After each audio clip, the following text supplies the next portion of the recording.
이렇게 뵙게 되어서 정말 기쁩니다. 이 코로나 상황에 모이는 것이 쉽지 않은 그런 상황이지만 이렇게 또 안전하게 방역 수칙을 지키면서 이렇게 또 이번 여름을 준비하는 여러분들에게 주님의 은혜가 충만하시기를 축복합니다. 자, 먼저 말씀을 보도록 하겠습니다. 마가복음 1장 17절과 요한복음 2장 17절을 먼저 읽고 말씀을 같이 묵상하도록 하겠습니다. 마가복음 1장 17절 다 같이 한 목소리로 한번 읽어볼까요? 시작. 예수께서 이르시되 나를 따라오라 내가 너희로 사람을 낚는 어부가 되게 하리라 하시니. 아멘. 또 이어서 요한복음 21장 17절 같이 읽겠습니다. 시작. 세 번째 이르시되 요한의 아들 시몬아 내가 나를 사랑하느냐 하시니. 주께서 세 번째 내가 나를 사랑하느냐 하심으로 베드로가 근심하여 이르되 주님 모든 것을 아시오매 내가 주님을 사랑하는 줄을 주님께서 아시나이다. 예수께서 이르시되 내 양을 먹이라. 아멘.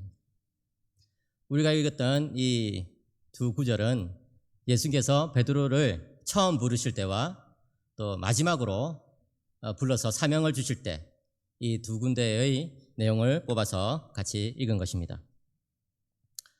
교회는 부르심을 받은 사람들의 모임입니다. 교회의 정의가 뭐냐 했을 때 하나님께서 불러서 모인 사람들의 공동체, 이것이 바로 교회라는 것이죠. 여러분들이 이 교회를 이해할 때에 이런 교회의 기본적인 의미를 놓치면 교회 생활을 하더라도 하나님께서 기뻐하시는 교회 생활을 하지 못할 수가 있습니다.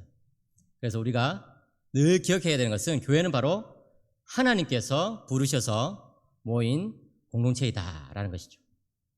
그럼 하나님은 왜 부르시는가? 성경에 보시면 여러 종류의 부르심이 나옵니다. 무엇보다도 구원으로 불러주시는 것. 그렇죠, 여러분? 아담과 하와가 창세기 3장에서 타락하였을 때에 하나님께서는 그들을 포기하실 수도 있었지만 그렇지 아니하시고 즉시로 찾아오셔서 창세기 3장 9절에서 아담아 내가 어디 있느냐 라고 불러주셨습니다. 이게 뭡니까? 이게 부르심이죠. 이게 바로 복음입니다. 이게 바로 하나님의 사랑입니다. 그리고 또 성경에는 특별한 사명으로의 부르심이 있습니다. 하나님은 우리를 부르실 때에 아무런 목적 없이 부르지 않습니다. 그냥 죄에서 구원받아가지고 천국 가는다, 이것이 다가 아니라는 거예요. 반드시 특별한 사명을 주시기 위해서 부르시는 것이죠. 부름받았는데 사명이 없다, 이것은 말이 안 되는 거예요. 반대로 사명이 있는데 아직까지 구원을 받지 못했다, 이것도 말이 안 되는 것이죠. 구원으로의 부르심과 사명으로의 부르심은 아주 긴밀하게 연결되어 있다는 거예요. 우리나라 성도들은 구원으로의 부르심에 대해서는 많이 생각을 하지만 이 사명으로의 부르심에 대해서는 잘 생각하지 못하는 경우들이 많은 것 같아요. 그래서 구약시대의 사울왕처럼 부름은 받았지만 자신의 사명을 망각함으로 인해서 그 인생의 마지막이 아주 비참해지는 그런 경우들이 있는 것 같아요. 그런데 여러분 기억하시기 바랍니다. 하나님께서 우리를 구원으로 부르실 때는 반드시 사명을 주시기 위해서 부르신다는 것을 기억하시길 바랍니다. 이 자리에 모인 여러분들은 아마 교회에서 교사로서 또 선생님으로서 또 여러 봉사자로서 섬기는 분들일 것입니다. 그것이 바로 하나님께서 여러분들을 부르신 그 목적이고 여러분들에게 구원을 주신 목적 중에 하나라는 것을 여러분 기억하시기 바랍니다. 그리고 또 성경에 나오는 아주 중요한 부르심은 뭐냐 했을 때 예배로의 부르심이 있는 것이죠. 예. 이 백성은 나를 위하여 지었나니 나의 찬송을 부르려 함이라. 그렇죠, 여러분. 하나님께 찬송을 드리는 것, 하나님께 예배를 드리는 것, 이것이 바로 부르심의 목적이라는 것이죠. 그 외에도 여러분 종교의 역자 마르틴 루터는 교회의 직분으로의 부르심, 또 우리의 직업으로의 부르심, 가정에서 부모로 부르심, 자녀로 부르심, 남편으로 부르심, 아내로 부르심, 이런 것들을 다 부르심이라고 그렇게 불렀고 심지어 매일매일 일상 전체가 부르심이라고 그렇게 말했습니다. 사랑하는 선생님 여러분, 또 성도님 여러분, 여러분들의 하루하루가 하나님의 부르심으로 채워지시기를 축복합니다. 직장생활을 하더라도요, 그냥 단지 입에 풀칠하기 위해서 직장생활을 하면 출근할 때 얼마나 힘들겠습니까? 그냥 지옥에 끌려가는 것 같겠죠. 그런데 그렇지 아니하고 내가 하나님께서 불러주셔서 여기에서 일을 한다 이렇게 생각하면 그 자체가 감동이 되는 거예요. 저는 몇 달 전에 시를 한번 지어봤어요. 출근길의 즐거움을 노래하는 그런 시를 지어봤어요. 시를 너무 못 지었기 때문에 생각이 안 납니다. 그런데 마지막 부분에 출근길은 정말 즐거워 이런 걸로 끝나는 거예요. 제가 여러분 이래봐도 스카이의 교수거든요. 스카이가 뭡니까? 서울대, 고신대, 연세대. 제가 이래봐도 스카이 교수인데 출근할 때마다 너무 즐거워요. 저희 학교는 저기 영도 산골짜기에 있거든요. 이게 올라가면서 찬양이 나오는 것이죠. 그리고 저 옆에 바다를 보면서 또 감탄이 나오는 거예요. 즐거운 거죠. 왜? 하나님께서 나를 거기로 보내셨기 때문에 그런 거예요. 사랑하는 성도님 여러분, 하나님께서 여러분들을 구원의 자리로 부르셨다는 것을 믿으시길 바랍니다. 그렇기 때문에 여러분들에게는 특별한 사명이 있다는 것을 기억하시기 바랍니다. 사명이 뭐예요? 사명은 사람이에요. 내가 섬기는 그 한 영혼, 그 한 영혼이 나의 사명이다는 거예요. 저는요, 몇 년 전에 저희 고신대 학생들을 위해서 새벽 기도를 하는데 하나님께서 막 은혜를 주시는 거예요. 그래 은혜 주셔가지고 막 열심히 기도하는데 갑자기 어떤 깨달음이 탁 드냐면은 네가 가르치는 그 학생 한 명이 한 민족과 같다. 새벽에 기도하다가 막 정신이 번쩍 들었어요. 그래가지고 제가 그냥 이렇게 앉아가지고 기도하다가 이제 엎드려가지고 이 의자 위에 엎드려가지고 막 기도하면서 부르짖었는데 정말 그렇더라고요. 나에게 맡겨주신 그 한 영혼이 단순히 한 영혼이 아니라 한 민족과 같다는 거예요. 하나님의 시각이 바로 그런 거예요, 여러분. 하나님께서 창세기 12장에서 아브라함을 부르실 때에 하나님은요, 아브라함 한 사람을 부르신 것이 아니라 그 안에서 열방 전체를 부르신 것이죠. 그렇기 때문에 여러분들이 교회에서 섬기는 그 한 영혼, 한 영혼이 여러분이 섬기는 그 한 아이가 정말 열방을 품을 하나님의 일꾼이 될 수 있다는 것을 여러분들 기억하시고 하나님의 부르심에 따라서 섬기는 여러분들이 되시기를 바랍니다. 오늘 저는 베드로를 부르신 예수님에 대해서 묵상하고자 합니다. 그래서 복음서에 한 4군데를 뽑아가지고 집중적으로 여러분들과 함께 나누고자 합니다. 예수님의 12제자 가운데 제일 두드러진 사람이 베드로였습니다. 그죠? 베드로, 야고보, 요한. 그 중에서 베드로. 그는 예수님의 말씀과 기적들을 직접 듣고 체험한 사람이었습니다. 그런데 여러분, 베드로가 정말 우리가 아는 그 베드로가 되기까지는, 베드로가 정말 우리가 아는 그 예루살렘 교회의 기둥과 같은 그런 인물이 되기까지는 예수님의 부르심과 인도하심과 인내하심과 다시 부르심, 이런 것들이 있었다는 것이죠. 그래서 저는 베드로의 인생에서 중요한 4장면을 뽑아봤습니다. 첫 번째는 베드로를 불러주신 예수님의 모습이고, 두 번째는 베드로가 예수님에 대해서 신앙 고백하는 모습이며, 세 번째는 안타깝게도 베드로가 예수님을 그냥 부인해버리는, 부정해버리는 그런 장면이며, 네 번째는 거기서 끝나지 않냐고 다시 예수님께서 베드로를 불러주심으로 인해서 베드로가 예수님께 다시금 사랑을 재고백할 수 있는 그런 기회를 주신 그 장면을 여러분들과 함께 묵상하고 싶습니다. 여러분, 예수님이 어디서 태어났습니까? 몰라요? 지금 무슨 새가족들 모였습니까, 여러분? 지금 이 모임의 컨셉이 무슨 주일학교 선생님들이 아니고 뭐 전도 집회예요, 오늘? 여러분, 예수님이 어디서 태어나셨냐고요? 베들레헴. 좀 아시면 대답해 주세요.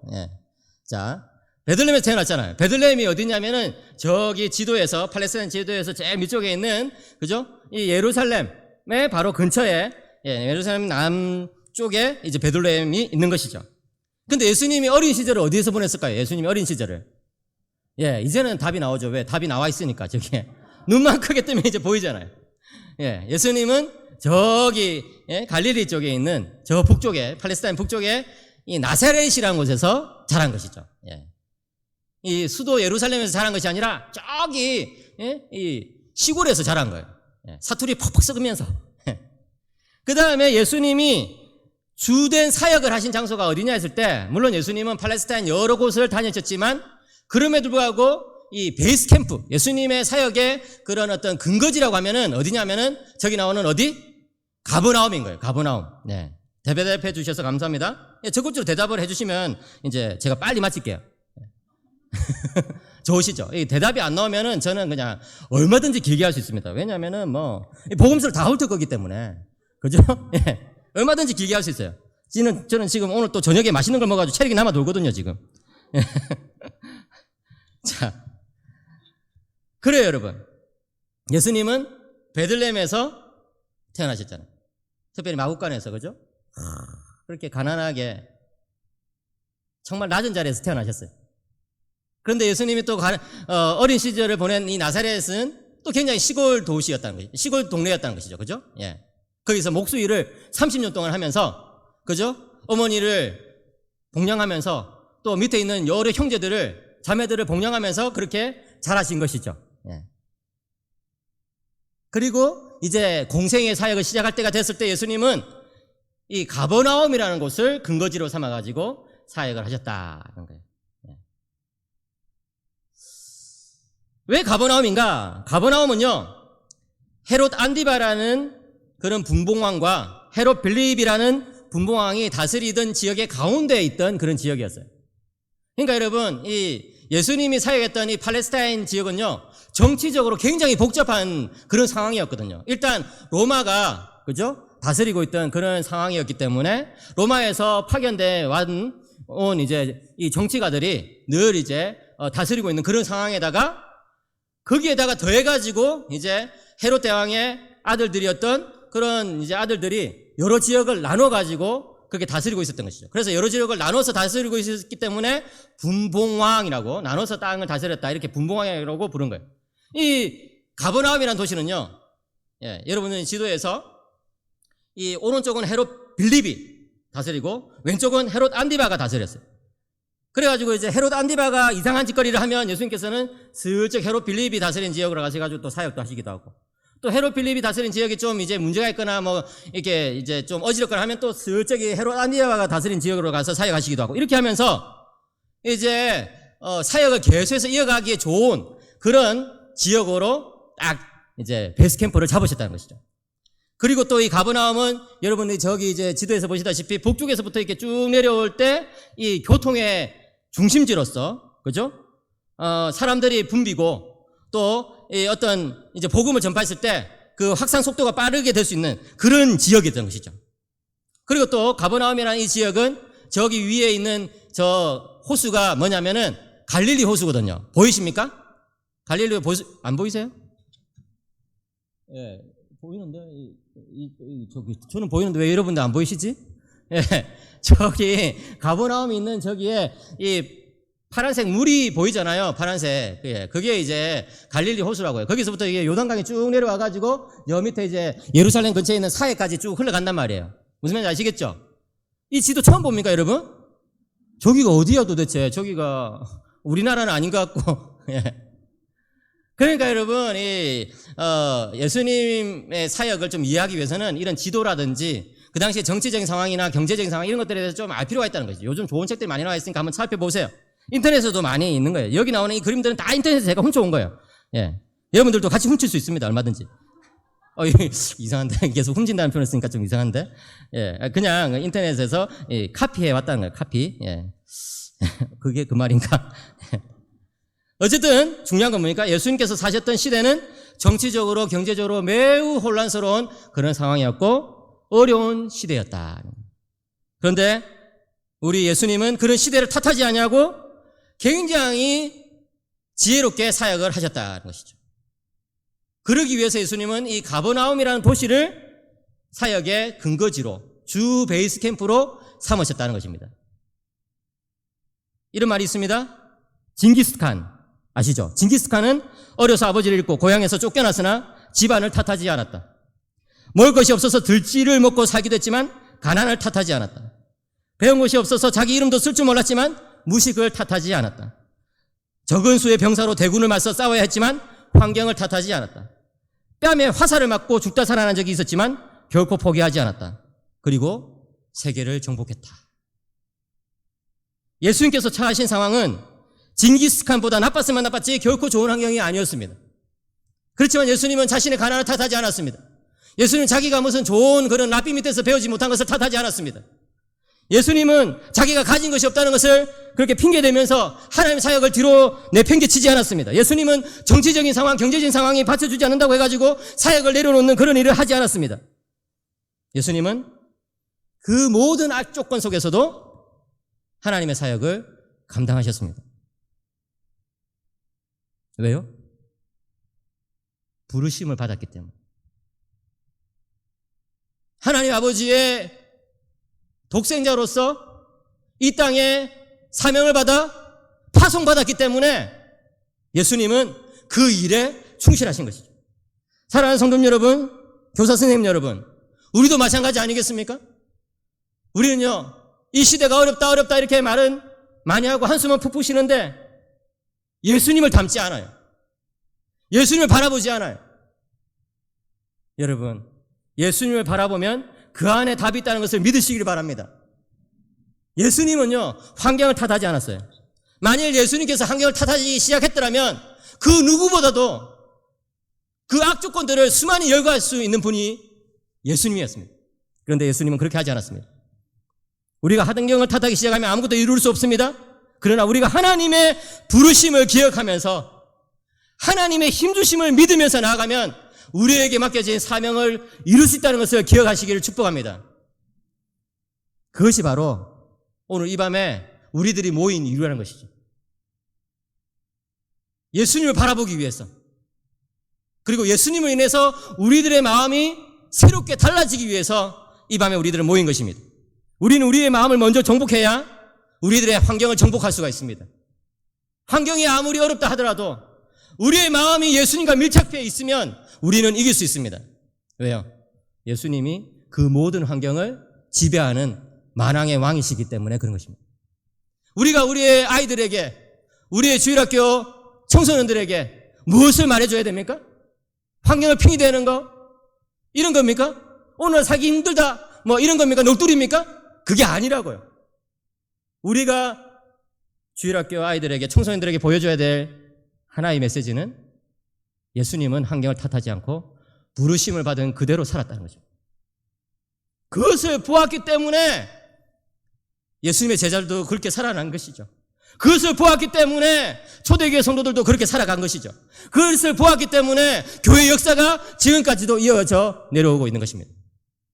사랑하는 성도 여러분, 21세기 한국 사회 쉽지 않습니다. 맞아요. 그렇지만 예수님을 주목합시다. 예수님의 부르심을 기억하십시다. 그리고 그 안에서 답을 찾는 여러분들이 되시기를 축복합니다. 여러분, 베드로가 누구였을까요? 예, 베드로는 어부였는데 예수님의 부르심을 받은 사람이죠.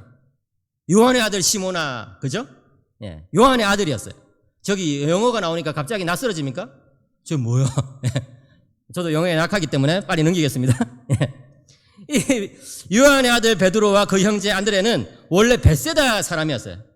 저기 이제 갈릴리 북쪽의 사람이었는데 그러다가 이후에 갈릴리 호수 근처 가버나움으로 이사해서 살게 되었습니다. 아마도 학자들이 추정하기로는 이제 이 어업을 좀 크게 해보기 위해서 이렇게 가버나움, 갈릴리 호수 근처로 온 것 같다는 것이죠. 갈릴리 호수는요, 여기 보이는 것처럼 굉장히 아름다운 호수입니다.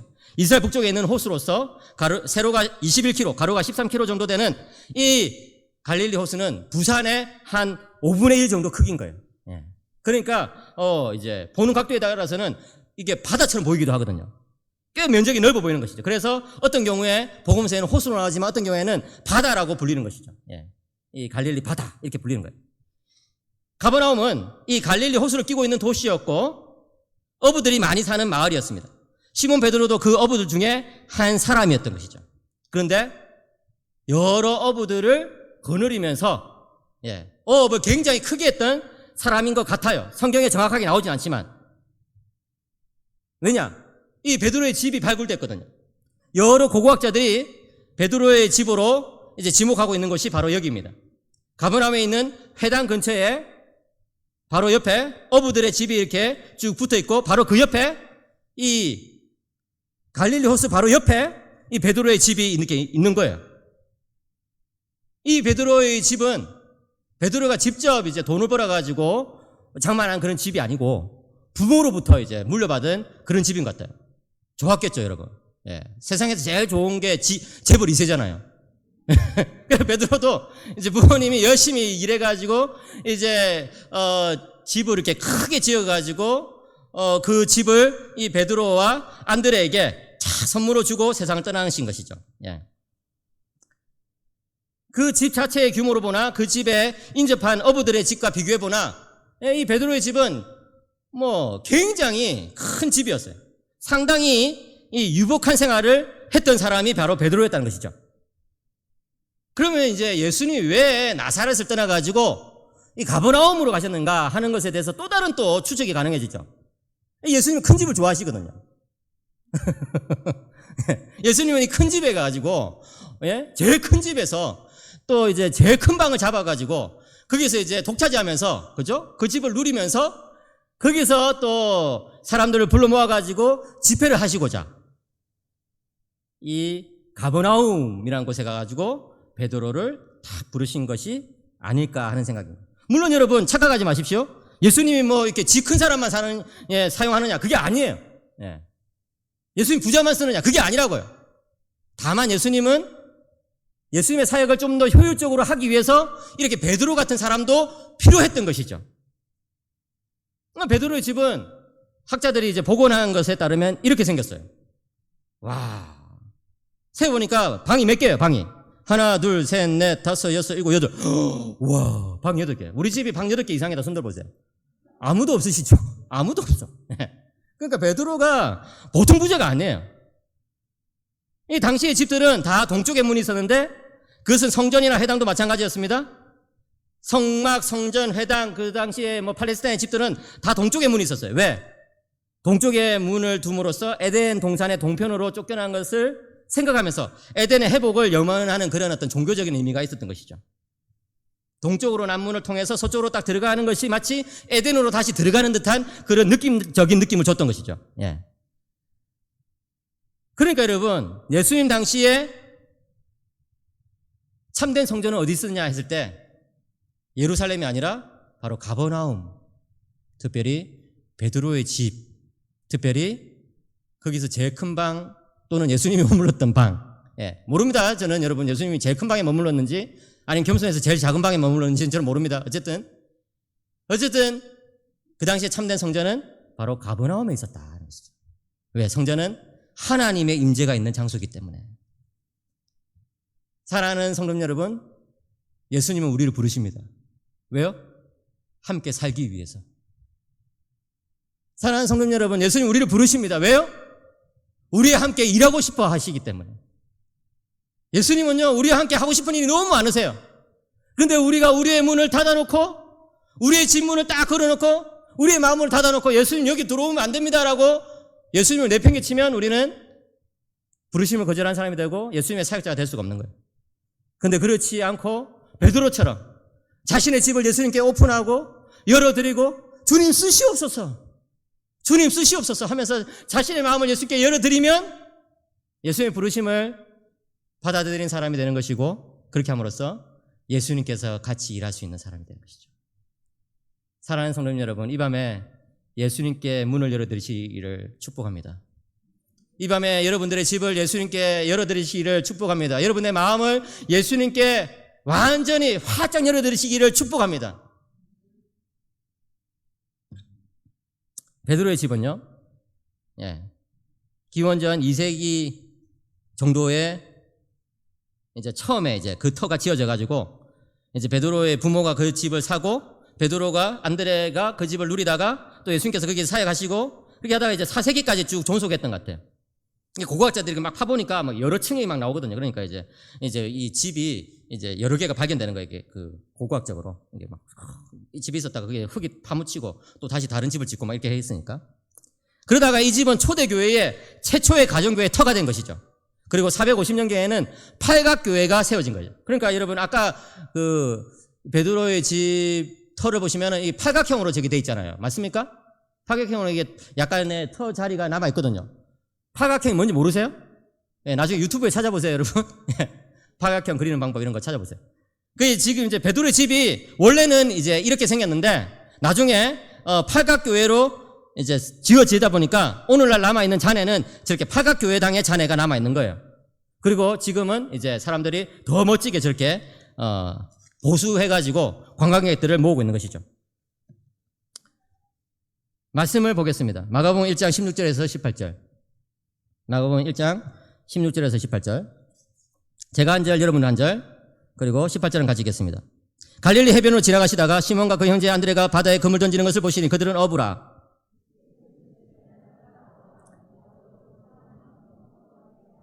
같이 곧 그물을 버려두고 따르니라. 여러분들이 이때까지 이 성경의 이 구절을 봤을 때 갈릴리 해변으로 지나가시다가 이 말이 마치 예수님이 뭐 이제 수영복 차림으로 이제 뭐 해변을 걸으시다가 뭐 이런 것으로 상상했다면 그게 아니고 갈릴리 해변이란 것은 어디다 어떤 도시? 가버나움이었다는 거예요. 예수님께서 가버나움으로 가셔가지고 걸어가시면서 여기저기 동네를 훑어보시고 여기저기 이제 다니시다가 어떤 자리에서 사역하시는 것이 제일 좋은지를 이제 이렇게 쫙 살펴보신 다음에, 예? 이 회당에도 가깝고, 그 다음에 어부들이 사는 사람들, 그죠? 어부들의 집까지도 가깝고, 그 다음에 이제 집도 좀 넓은 데다가 바다로 바로 배를 타고 나갈 수 있는 이 지역을 딱 찾아보니까 여기가 딱 제일 좋은 자라는 거예요. 예. 풍수지리로 따지면 명당이라고 말하지만 예수님은 풍수지리를 믿지 않았기 때문에 명당이 아니라 하나님께서 점찍어 주신 그런 자리. 그죠? 예. 그런 거죠. 갈릴리 해변, 가버나움으로 지나가시다가 시몬과 그 형제 안드레가 바다에 그물 던지는 것을 보시니 뭐예요? 같이 일할 수 있는 사람을 만나게 된 것이죠. 나를 따라오라. 내가 너희로 사람을 낚는 어부가 되게 하리라. 너희들의 이제 직업을 그만두고 나를 따라오라. 너희들은 이제 물고기 낚는 사람이 아니라 사람을 낚는 사람이 될 것이다. 뭐예요? 인생의 목적을 한 단계 업그레이드 시켜주는 거예요. 사랑하는 성도님 여러분, 선생님 여러분, 물고기 잡는 게 죄예요, 아니에요? 아니에요. 물고기 잡는 게 무슨 죄예요? 물고기 잡아가지고 팔면 그게 죄예요, 그죠? 좋은 사업이라고요. 그런데 문제는 뭐예요? 그것이 인생의 최고의 목적은 될 수 없다.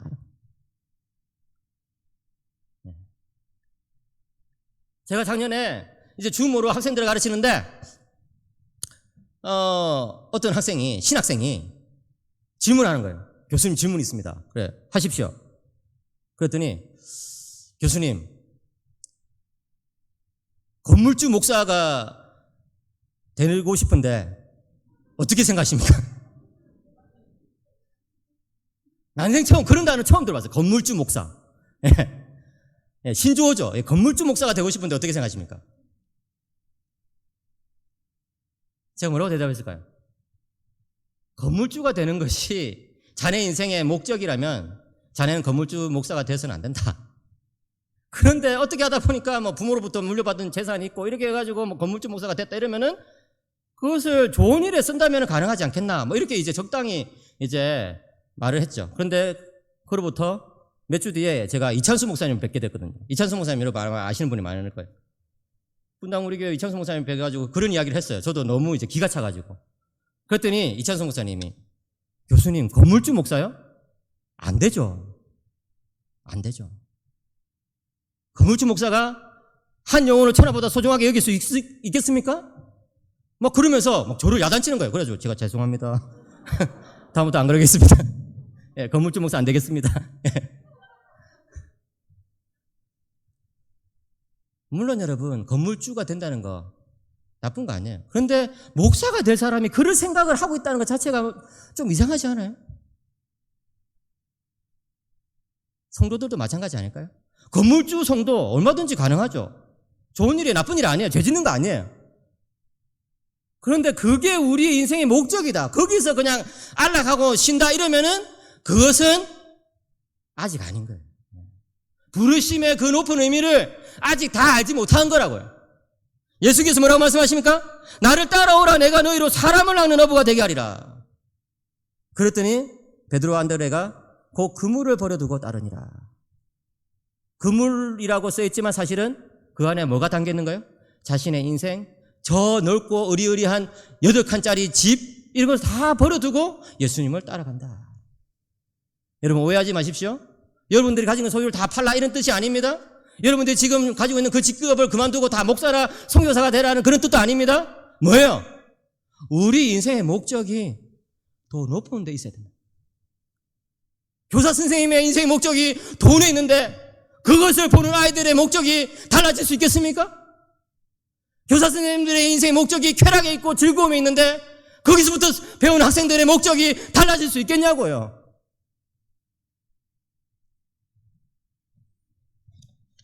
이 밤에 예수님의 부르심을 기억하시기 바랍니다. 예수님은요, 여러분들을 향해서 높고 높은 부르심을 가지고 계십니다. 예수님께서 부르실 때에 왜 베드로가 즉각 모든 것을 버려두고 따랐을까요? 두 가지 이유가 있습니다. 첫째는 베드로가 예수님의 말씀을 들었기 때문입니다. 우리가 읽었던 이 마가복음 이 구절의 앞부분에 보시면은 예수님께서는 갈릴리에서 이미 하나님 나라의 복음을 전파하고 계셨음을 알 수 있습니다. 그때 예수님께서 전파하신 내용들이 뭐냐? 구약의 예언들이 성취된다는 거예요. 이방의 갈릴리에도 복음이 전파될 것이라는 그 이사야서의 예언들인 것이죠. 그것이 이제 성취된다. 누구를 통해서? 예수 그리스도를 통해서, 하나님의 아들 메시아를 통해서 성취된다는 것이죠. 바로 그런 것들을 베드로는 멀리서부터 듣고 또 가까이서 들었을 것입니다. 그러니까 따라오라고 했을 때 이제 간 것이죠. 둘째로 베드로는 특별한 체험을 하였습니다. 누가복음 5장을 보시면 이제 이런 구절이 나옵니다. 누가복음 5장, 제가 빠른 속도로 읽겠습니다. 말씀을 마치시고 시몬에게 이르시되 깊은 데로 가서 그물을 내려 고기를 잡으라. 시몬이 대답하여 이르되 선생님, 우리들이 밤이 새도록 수고하였을 때 잡은 것이 없지만 말씀에 의지하여 내가 그물을 내리리라 하고, 그렇게 하니 고기를 잡은 것이 심이 많아 그물이 찢어지는지라. 이에 다른 배에 있는 동무들에게 손짓하여 와서 도와달라 하니 그들이 와서 두 배의 체험에 잠기게 되었더라. 시몬 베드로가 이를 보고 예수의 무릎 아래 엎드려 이르되, 같이 읽겠습니다. 시작. 주여 나를 떠나소서, 나는 죄인으로소이다 하니, 제가 읽겠습니다. 이는 자기 및 자기와 함께 있는 모든 사람이 고기 잡힌 것으로 말미암아 놀라고 세베대의 아들로서 시몬의 동업자인 야고보와 요한도 놀랐습니다. 예수께서 시몬에게 이르시되 무서워 말라, 이제로는 내가 사람을 취하리라 하시니 그들이 베드로를 육제되고 모든 것을 버려두고 예수를 따르니라. 체험을 한 것이죠. 어떤 체험? 어떤 체험요? 예수님께서 모든 것을 주관하고 계시다는 것을 체험한 거예요. 사랑하는 성도 여러분, 예수님은요, 필요하시면 우리들에게 돈을 주실 수 있습니다. 필요하시면 우리들에게 명예를 주실 수도 있습니다. 필요하시면 우리에게 건강을 주실 수도 있습니다. 필요하시면 우리가 필요한 그 모든 것을 주실 수 있습니다. 왜요? 예수님은 천지의 창조주이시기 때문에 그런 것이죠. 그런데 예수님은 그런 것들을 주시기 전에 다른 더 높은 목적을 보여주시는 것이죠. 왜? 더 높은 목적이 없이 건강을 받은 사람은 그 건강으로 허랑방탕하게 살 것이기 때문에 그런 것이고, 더 높은 목적 없이 돈을 받은 사람은 그 돈을 가지고 엉뚱한데 쓰기 때문에 그런 것이고, 더 높은 목적 없이 명예나 인기를 누리는 사람들은 인생이 망가져버릴 것이기 때문에 그런 것이죠. 그렇기 때문에 여러분, 예수님께서는요, 모든 것을 주실 수 있지만 그렇지 않으시고 그런 것들을 조절하시고 우리들에게 더 중요한 목적을 보여주신 것입니다.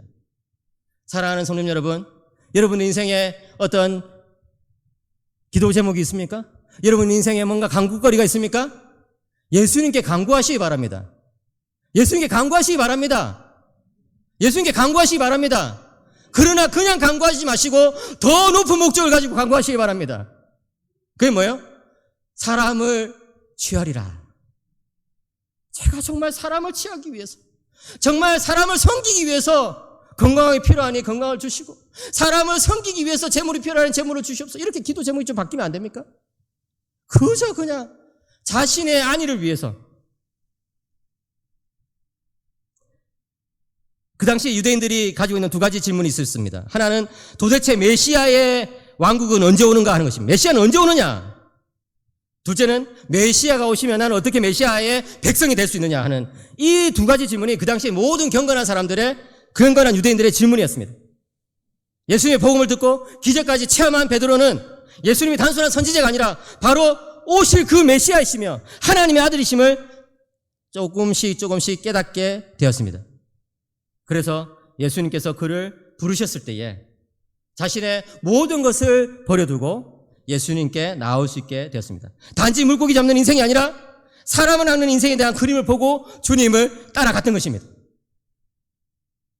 그런데 이제 그것은 시작에 불과합니다.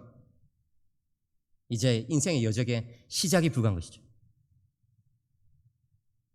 창세기 12장에서 하나님께서 아브라함을 부르셨을 때 그것이 이제 시작에 불과한 것처럼, 그 여정이 이제 계속 시작되는 것처럼, 이어지는 것처럼 이제 베드로의 인생의 여정이 시작되는 것이죠. 이제 두 번째로 우리는 베드로의 신앙 고백을 살펴보도록 하겠습니다. 마가복음 8장 27절부터 38절에 보면 베드로의 신앙 고백이 나옵니다. 핵심적인 구절 29절만 같이 읽겠습니다. 29절 시작. 또 물으시되 너희는 나를 누구라 하느냐? 베드로가 대답하여 이르시되 주는 그리스도시니이다 하매. 주님께서 이 질문을 던지신 곳은 가이사랴 빌립보라는 곳입니다. 가이사랴 빌립보는 요단강의 주 수원지, 아까 요단강이 뭐예요? 이 갈릴리 호수에서부터 쭉 내려오는 강이 요단강이라고 그랬죠. 기억나십니까? 예, 기억 안 나시면 집에 가서 복습하시기 바랍니다. 예, 쭉 내려와가지고 이제 사해까지 이르는 그 강이 이 그 요단강인데, 이 요단강의 주 수원지가 헤르몬산인데, 그죠? 그 헤르몬산 기슭에 있는 성읍이에요. 물이 많고, 그죠? 지금 여기서 보는 것처럼 막 폭포가 있고 숲이 꾸어져 있고 이래가지고 이 휴가지로 굉장히 유명한 그런 곳이었습니다. 여기 지도에서 보시다시피 저기 뭡니까? 헤르몬산 있죠? 거기는 늘 이제 이게 눈이 내리고 있기 때문에 이 물이 많아요. 그래서부터 이제 이 눈이 녹고 이렇게 해가지고 쭉 가이사랴 빌립보를 통해 가지고 이 요단강의 근원지가 되는 것이죠. 예. 헤롯 왕은 이 가이사랴 빌립보에서 성전을 지어서 가이사 아구스도 이 로마의 황제에게 바쳤습니다. 왜? 헤롯 대왕은요 로마에게 잘 보여야지 출세할 수 있다는 것을 알았기 때문에. 그리고 이후에 분봉왕 빌립은 자신의 이름을 따서 빌립보라고 이 지역을 불렀습니다. 헤롯 대왕, 가이사 아구스도, 분봉왕 빌립 등등 이 왕들의 도시인 이 가이사랴 빌립보에서 예수님께서는 이렇게 질문하십니다. 무리가 나를 누구라 하느냐? 이 시점은 주님께서 갈릴리 사역을 어느 정도 마치시고 이제 예루살렘으로 가시기 전에 하신 말씀입니다. 다시 말하자면 주님께서 이제 사람들에게 많은 말씀을 들려주셨고 많은 기적들을 행해 주셨기 때문에 이제 사람들이 자기에 대해서 좀 알겠거니 이렇게 기대하면서 이제 제자들에게 물어본 것이죠. 사람들이 나에 대해서 뭐라고 말하느냐? 그런데도 여전히 사람들은 주님을 가리켜서 뭐라 말합니까? 더러는 세례 요한, 더러는 엘리야, 더러는 선지자 중에 하나이다 라고 28절에서 말하고 있는 것이죠. 마가복음 8장 28절에서. 이것은 그 당시에 사람들이 예수님의 말씀을 듣고 기적을 체험했지만 예수님이 누구신지 아직 모르고 있다는 것이죠. 오늘날 사람들 마찬가지 아닙니까? 오늘 사람들도 예수님이 누군지 몰라요. 한 번은 저희 아들이 초등학교 5학년이었을 때 학교에서 이제 딱 오더니만 가방을 탁 던지더니만 막 씩씩거리는 거예요. 아빠 나 화났어! 막. 왜? 아빠 뭐 세계 4대 성인이 있다면서요. 그렇지. 그런데 왜 기독교에서는 예수님만 그렇게 믿어야 된다고 말해요? 부공평해. 기독교는 부공평해. 막 이러면서 막 따지는 거예요. 아니 공장님도 훌륭하고 마음에도 대단하고 석가모니도 훌륭한 분인데 왜 기독교는 예수님만 믿어야 된다고 그렇게 말해? 기독교는 뭐 이상해 이러면서 막 그런 거예요. 그래서 제가 아들아 목사 아들아 정신 차리거라. 어디서 그런 이야기하면 큰일 난다 너. 종교다원주의자 된다 너. 큰일 난다. 공자님도 훌륭하시고 마호메트, 석가모니 다 훌륭하실 수 있지만 예수님만 죽었다가 다시 살아나셨잖아. 믿으십니까? 바로 그거예요. 사도 바울이 예수님이 메시아라는 것을 어떻게 확인했어요? 어떻게 확신했어요? 죽었다가 살아나신 것을 다메섹 도상에서 직접 보니까 그분은 단순한 사람이 아니라 위대한 선지자 정도가 아니라 하나님의 아들 종말의 메시아라는 것을 알게 된 것이죠. 바로 부활신앙이 기독교의 핵심인 거예요. 그런데 예수님이 부활하셨다는 사실을 사람들은 믿지 않습니다. 예수님에 대해서 오해합니다. 많은 사람들은 예수님 누군지 몰라요. 관심이 없어요. 제자들의 말을 들었을 때 예수님은 이에 멈추지 않고 다시 물으십니다. 29절. 너희는 나를 누구라 하느냐? 너희는 나를 누구라고 하느냐? 그래, 세상 사람들은 그래, 나를 4대 성인 중에 하나, 사랑이 많은 그런 선지자, 랍비, 그 정도 괜찮은데, 교회 다니는 너희들은 나를 몇 년 동안 따라다닌 너희들은 나를 누구로 하느냐? 세상 사람들이 어떻게 말하든지 간에 예수님의 관심은 누구에게 있습니까? 제자들에게 있는 거예요. 우리들에게 있는 거예요. 우리들이 예수님께 어떻게 고백하는가? 이게 예수님께 중요했다는 것이죠. 이에 대해서 베드로가 사도들의 대표가 되어서 대답합니다. 주는 누구다? 그리스도신이다. 주는 그리스도십니다. 여기서 그리스도라는 말은 오리라고 약속된 그 메시아, 하나님의 아들, 유일한 구원자라는 뜻입니다. 예수님은 단지 평범한 랍비가 아니고 선지자 중에 하나가 아니고 세례요한도 아니고 오리라고 하신 그 메시아, 하나님의 아들이십니다. 베드로의 고백을 들으시고 예수님은 자신이 이 땅에 오신 목적을 알려주십니다. 31절.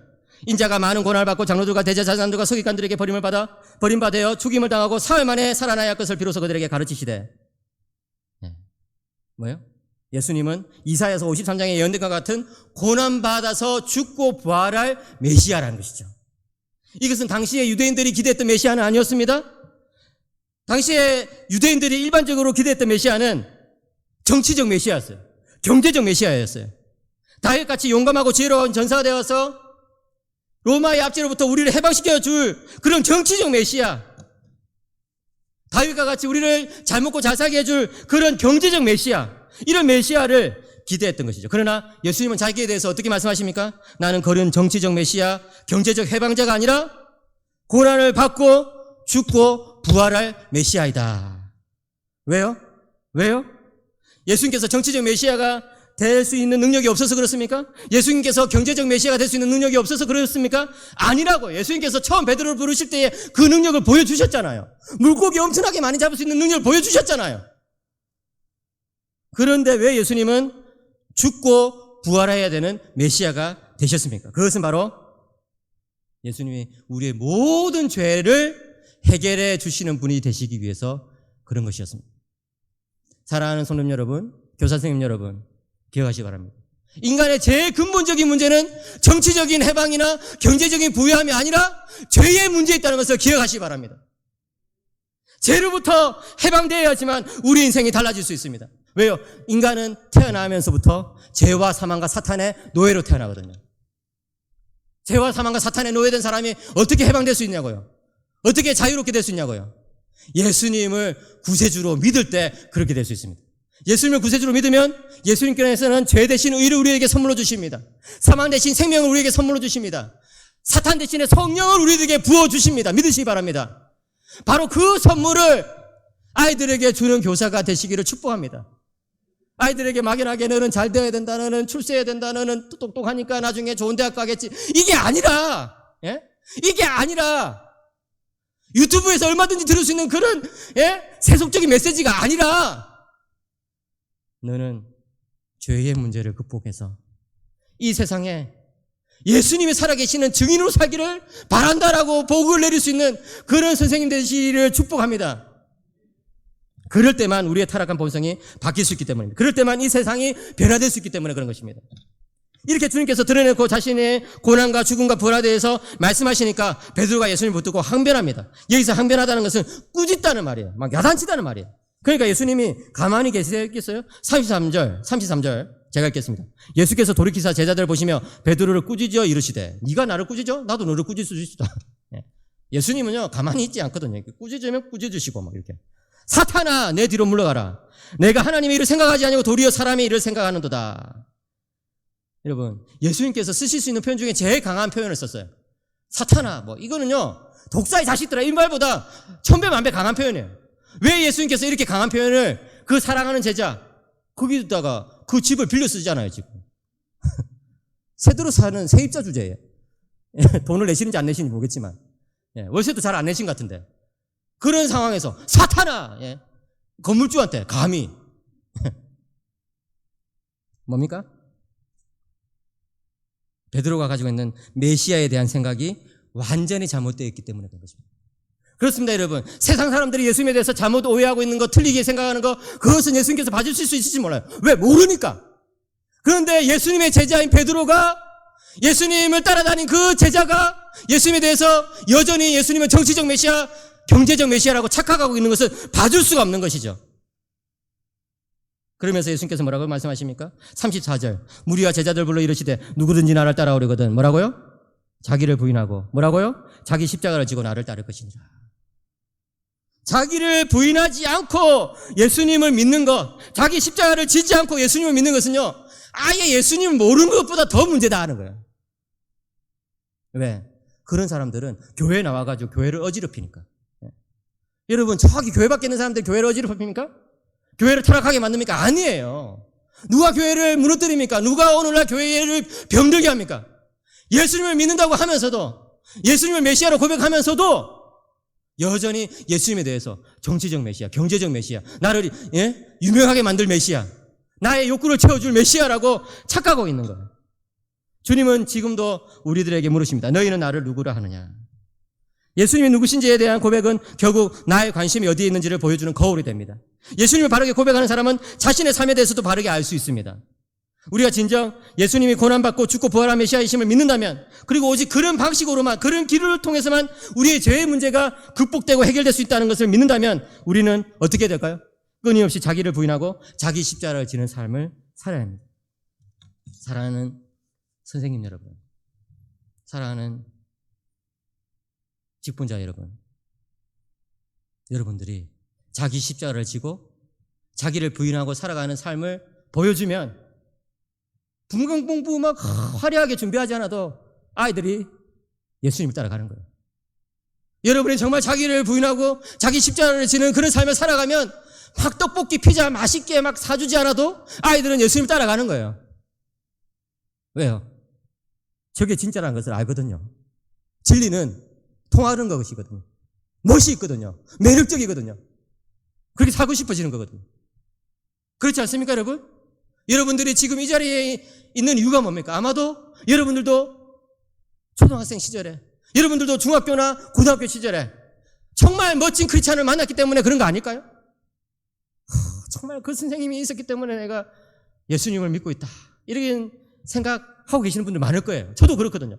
저도 저를 가르쳤던 그 주일학교 선생님들, 그 중에 정말 신실하게 자기 십자가 지고 자기를 부인하고 예수님을 따라가는 그런 분들이 저의 뇌에 박혀가지고 잊혀지지가 않아요. 제 삶을 인도하고 있는 것이죠. 30년이 지났지만. 오늘날 사람들이 가장 원하는 것이 뭡니까? 돈 많이 벌거나 유명해지거나 안정적으로 사는 것입니다. 어른들만 그런 것이 아니에요. 해마다 초등학생들 대상으로 교육부에서 이 설문조사를 해요. 장래의 희망이 뭐냐? 2020년 7월 15일부터 10월까지 교육부에서 준비를 했는데, 그 설문조사를 했는데, 그 결과를 올해 초에, 2021년 초에 2월 달에 발표했어요. 1위부터 5위까지. 운동선수, 의사, 교사, 유튜버, 프로게이머. 뭐예요? 돈을 많이 벌거나, 유명해지거나, 안정적으로 사는 그런 직업을 갖고 싶다. 초등학생들이, 어른들의 욕망이 그대로 투영된 거예요. 네? 초등학생들이.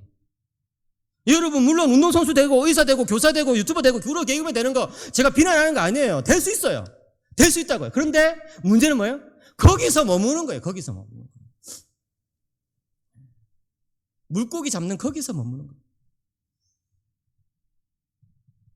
자기를 부인한다는 것은 뭡니까? 자기 욕망과 자기 생각을 버리고 주님의 말씀을 실천하는 것을 뜻합니다. 구체적인 삶의 자리에서 주님의 길을 따라 사는 것이 최우선 순위가 되는 것을 뜻합니다. 주님의 말씀을 지키기 위해서 생기는 어려움과 불편함을 감수해내는 것을 뜻합니다. 고통과 고난을 이겨내는 것을 뜻합니다. 한국교회 초기 신앙의 선배들은 일사각오의 정신으로 신앙생활을 했습니다. 한 번 죽겠다, 내가. 누굴 위하여? 주님을 위하여. 이것이 바로 십자가의 정신입니다. 마가복음 8장 35절. 누구든지 자기 목숨을 구원코자 하면 잃을 것이요, 누구든지 나와 복음을 위하여, 같이 읽겠습니다. 시작. 자기 목숨을 잃으면 구원하리라. 5세기의 교부 아구스티누스는 이렇게 말했습니다. 잘못된 자기 사랑은 자기 증오이며 올바른 자기 증오는 자기 사랑이다. 무슨 말입니까? 잘못된 자기 사랑, 자기를 끊임없이 추구하는 것, 자기의 욕망을 추구하는 그런 자기 사랑은, 잘못된 자기 사랑은 사실은 자기를 미워하는 거랑 마찬가지라. 왜? 자기 영혼을 병들게 만드니까. 근데 올바른 자기 증오는 뭐예요? 자기를 부인하고 예수님을 쫓아가는 거예요. 올바른 자기 증오를 하는 사람은 사실은 자기를 사랑하는 사람이다. 왜? 그 길만이 진리의 길이니까 그런 것이죠. 이 자리에 모여있는 모든 성도님들은 잘못된 자기 사랑을 버리고 올바른 자기 증오의 길로 나가시기를 축복합니다. 그래야 해서 정말 이 시대에 예수님이 살아가시다는 것을 보여주는 분들이 되시기를 축복합니다. 이제 오늘 설교의 제일 어두운 부분에 도달했습니다. 예수님을 부인하는 베드로입니다. 예수님을 담대하게 고백했던 베드로 역시 예수님께서 십자가에 달리실 때에 그 곁에서 증인으로 살지 못했습니다. 마가복음 14장 66절부터 72절에 보면 예수님을 부인해버리는 베드로의 모습이 나옵니다. 71절만 같이 읽겠습니다. 71절 시작. 그러나 베드로가 저주하며 맹세하되 나는 너희가 말하는 이 사람을 알지 못하노라 하니. 현재 위치는 가야바의 관저입니다. 대제사장 가야바의 관저는 이 예루살렘 성이 있다면 그 항복판에 이 성전 맞은편에 있습니다. 그러니까 이제 예루살렘 중심부 한 구석에 있다는 것이죠. 이 가야바의 관저는 보기만 해도 막 어리어리한 궁궐이었습니다. 이런 궁궐에 가가지고 베드로가 예수님이 어떻게 되고 있는가 이제 숨어서 구경하고 있는 것이죠. 예수님의 이 마지막 순간을 구경하고 있는 것이죠. 이 아랫뜰에서 보고 있는 건데 거기서 불을 쬐면서 이제 보고 있는 거예요. 그런데 그때 요종 하나가 와서 그를 주목하여 보고서 너도 나사렛 예수와 함께 있었도다 라고 말했습니다. 요종 하나가. 평소 같으면은 전혀 두려워할 수 없는 그런 한 사람이 요종 하나가 와서 그렇게 말했는데 베드로는 너무나 무서워가지고 즉시 부인해버렸습니다. 나는 네가 말한 것이 무엇인지 알지도 못하고 깨닫지도 못하겠노라. 거짓말을 한 것이죠. 여러분 복음서에서 베드로는 어떤 사람이었습니까? 용기가 많은 사람으로 나왔습니다. 심지어 방금 전까지만 해도 겟세마네 동산에서 예수님을 잡으러 온 대제사장의 종을 칼로 쳐서 그 귀를 베어버린 사람이 베드로가 아니었습니까? 그러나 정말 용기가 필요한 이 시점에 베드로는 겁쟁이가 되어버리고 말았습니다. 왜요? 매일매일 예수님을 따르는 삶을 살지 않았기 때문에, 매일매일 자기를 부인하고 십자가를 지는 삶을 살지 않고 어느 순간 그것을 놓치고 자기도 모르게 막 예수님에 대해서 잘못 생각하고 따라다니기 때문에 그렇게 된 거예요. 대제사장 관저에서 베드로에게 두려움이 엄습했습니다. 나도 잡히면 죽겠구나. 예수님은 아무든지 나를 따라오려거든 자기를 부인하고 자기 십자를 지고 나를 쫓아 거지시라고 그렇게 말씀하셨는데 베드로는 자기를 부인하지 못하고 주님을 부인했습니다. 자신이 지고 가야 할 십자가를 내팽개쳐 버렸습니다. 그렇습니다, 여러분. 우리도 우리 삶 속에서 나를 부인할 것이냐 아니면 예수님을 부인할 것이냐 하는 이런 기로에 설 때가 있는 것이죠. 어떨 때? 정말 용서하지 못할 사람을 용서해야 될 때, 정말 원수 같은 그 사람을, 이 자리에 있는 사모님들 또 여성분들은 남편이 생각납니까? 그렇게 하지 마십시오, 여러분. 제가 어느 여전도에 가가지고 그렇게 이제 집회를 하는데, 여러분, 여성도 여러분들이 이렇게 불행한 것이, 여러분의 인생이 이렇게 불행한 것이 여러분 남편 탓입니까? 이렇게 했더니 아멘! 이런 거예요. 순간적으로 너무 긴장해가지고 그런 반응을 보일 줄 몰랐거든요. 내가 정말 원수같이 생각하는 그 사람을 용서해야 될 때 우리는 나를 부인할 것이냐 아니면 예수님을 부인할 것이냐 하는 기로에 서는 거예요. 어떤 부정적인 재물을 가지고 이걸 내가 그냥 눈 딱 감고 내가 이걸 삼킬 것이냐 아니면 그냥 이것을 취하지 않을 것이냐, 그런 어떤 기로에 섰을 때 나를 부인할 것이냐 예수님을 부인할 것이냐, 그런 기로에 서는 것이죠. 정말 주님의 나라를 위하여 주님의 교회를 위하여 충성할 것이냐 봉사할 것이냐 아니면 그냥 내 인생을 즐기면서 그냥 살 것이냐 할 때 우리는 그런 기로에 서는 것이죠. 칼빈은 경건의 핵심이 자기 부정이라고 말했습니다. 우리가 우리 삶 속에서 자기를 부인하지 못하면 결국 이 순간 베드로처럼 예수님을 부인하게 되는 것이죠. 이제 베드로는 앞돌러 나갔습니다. 그러자 그 요정이 베드로를 발견하고서는 다시 말하면 이 사람 그 도당이라! 이 요정도 끈질기죠. 야, 대단해요. 이 요정이 누군지 알고 싶어 정말. 이 사람 그 도당이라! 그러니까 다시 또 부인하죠. 두 번째 이제 부인한 거예요. 이제 마지막 세 번째로 곁에 서 있는 사람들이 다시 베드로에게 너도 갈릴리 사람이니 참으로 그 도당이라. 뭐 벌써 액센트가 다르잖아요. 이게 경상도 액센트가 이제 나오듯이. 이 갈릴리 액센트가 나오니까 사투리 벅벅 쓰고 이렇게 하니까 예루살렘 사람들이 너도 그 도당이니라? 이러면서 서울 사투리를 쓰면서 막 이제 막 고발하는 거예요. 마지막으로 베드로는 부인하였습니다. 특별히 저주하면서 맹세하면서 부인하였어요. 누구를 저주했을까요? 예수님을 저주한 게 아니겠죠. 누구를 저주했는지 나오지 않지만 보통은 자기 자신을 저주하는 거예요. 내 말이 거짓말이면 하나님께서 나를 벌을 내리시기를 바란다 하면서 자기를 저주한 거예요. 베드로는 사실상 거짓말을 했기 때문에 자기가 자신을 저주한 셈이 되고 말았습니다. 사랑하는 성도님 여러분, 우리가 예수님을 부인한다면 그것은 결국 우리 자신에게 제일 큰 해가 된다는 것을 기억하시기 바랍니다. 그것들 보기에는 예수님을 부인하고 살아가는 것이 편해 보일지 모릅니다. 그것들 보기에는 자기 십자가를 내팽개치고 살아가는 것이 좀 이익이 되는 것처럼 보일지 모릅니다. 그러나 그렇지 않아요. 자기 영혼을 죽이는 것이죠. 베드로는 예수님을 3번이나 부인하였습니다. 그런데 그때 닭이 2번째 울었습니다. 이때 베드로는 예수님의 말씀이 떠올랐습니다. 닭이 2번 울기 전에 네가 나를 3번 부인하리라. 참 무슨 로맨틱 소설 같아요. 예수님은요, 닭 울음 소리에 말씀을 걸어놨어요. 꼬꼬들 꼬꼬들, 이 닭 울음 소리에 예수님의 말씀을 걸어놓은 것이죠.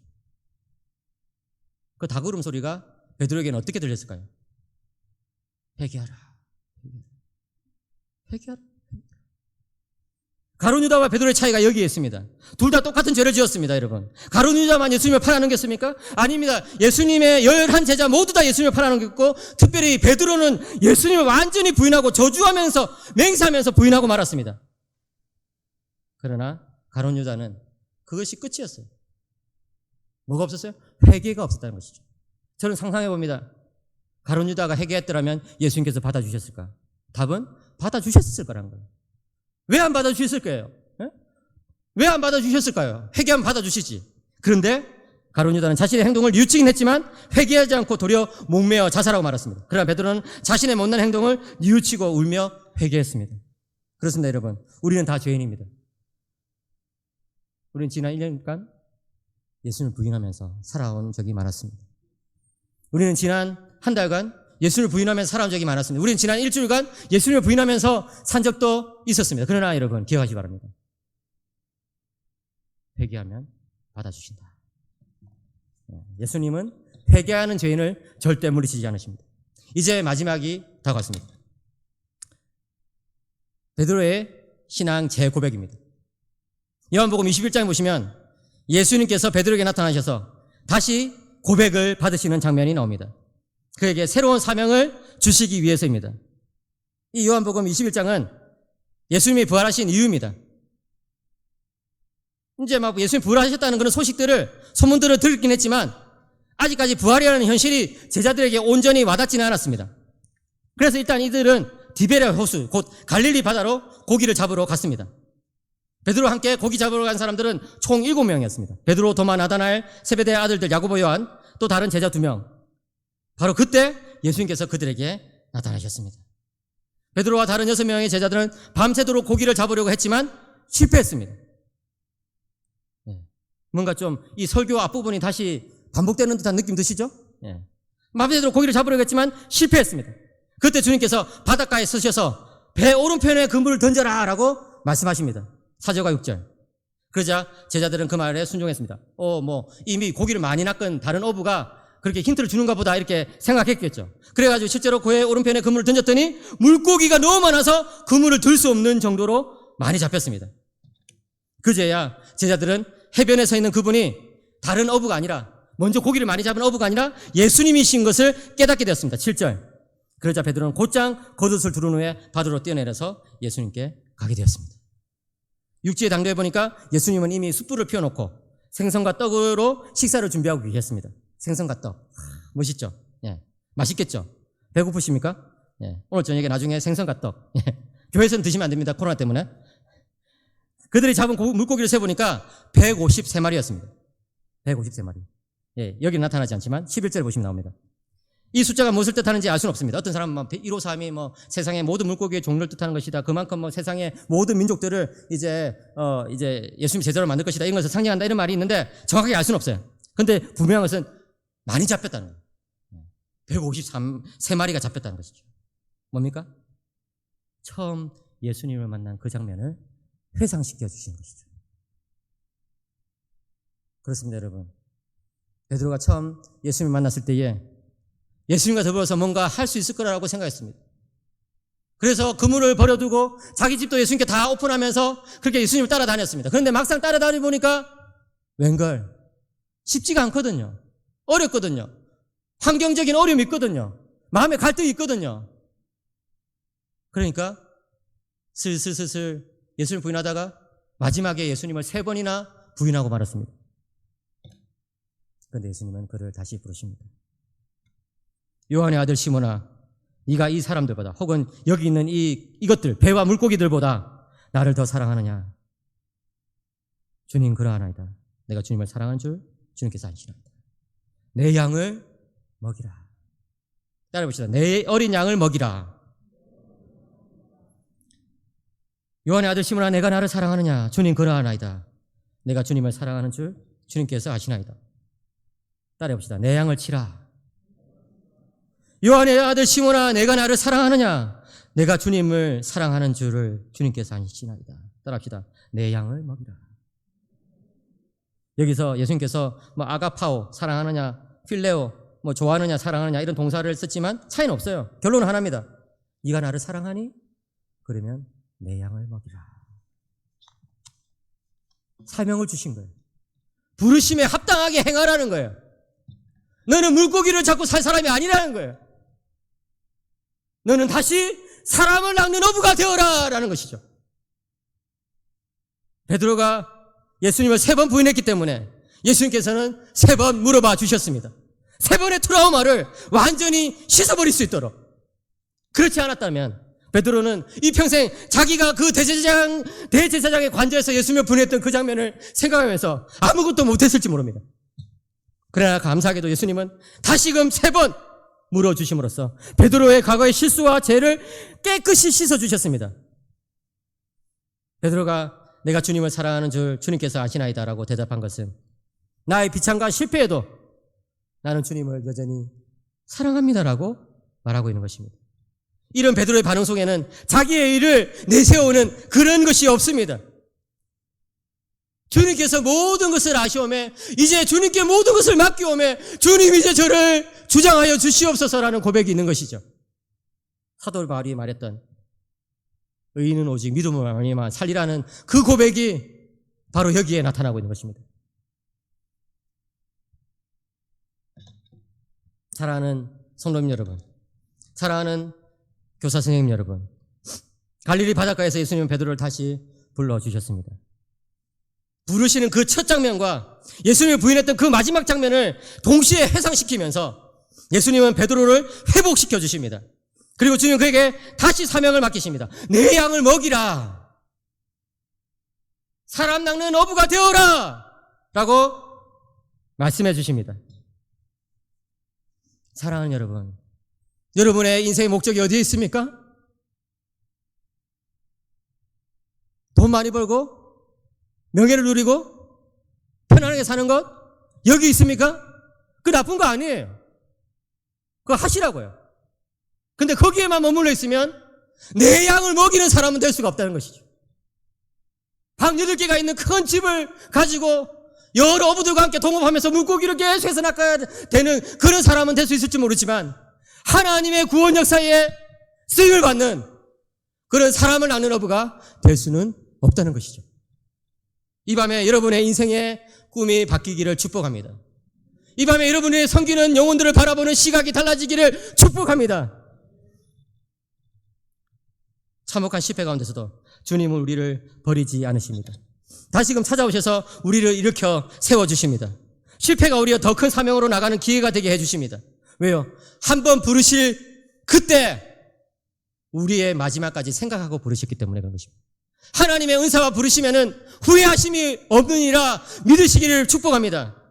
우리가 세상을 살아가면서 하나님의 말씀대로 사는 것이 너무나 힘들다고 느낄 때에 우리가 기억해야 되는 것이 바로 예수님의 오늘의 이 부르심입니다.